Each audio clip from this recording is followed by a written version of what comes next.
ایک نبی جو سمندر کی تاریک ترین گہرائیوں میں ایک وشال مچھلی کے پیٹ میں قید تھے، نہ روشنی، نہ راستہ، نہ کوئی امید۔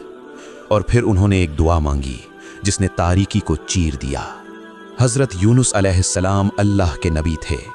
انہیں نینوا کے لوگوں کی طرف بھیجا گیا، لیکن جب قوم نے بات نہ مانی تو وہ اللہ کے حکم کا انتظار کیے بغیر وہاں سے چلے گئے۔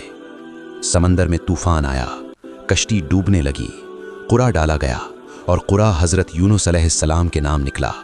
وہ سمندر میں ڈال دیے گئے اور پھر ایک وشال مچھلی نے انہیں نگل لیا۔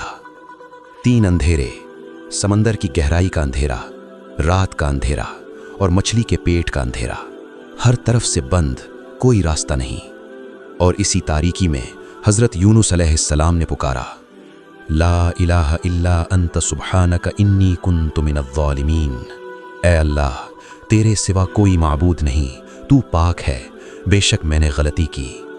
یہ دعا شکوہ نہیں تھی، یہ التجا نہیں تھی، یہ مکمل سپردگی تھی، مکمل اعتراف تھا۔ اور اللہ نے فرمایا، فاستجبنا لہ ونجیناہ من الغم۔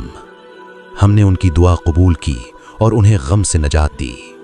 مچھلی نے انہیں ساحل پر اگل دیا، تاریکی ختم ہوئی، روشنی آئی۔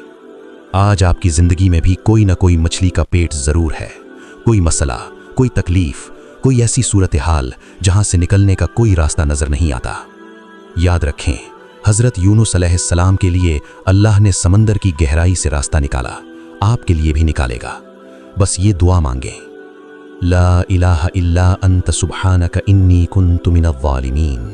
اس رمضان یہ دعا روز پڑھیں، اللہ کا وعدہ ہے، وہ سنتا ہے۔ یہ ویڈیو کسی ایسے شخص کو بھیجیں جو آج کسی مشکل میں ہے۔ رمضان مبارک۔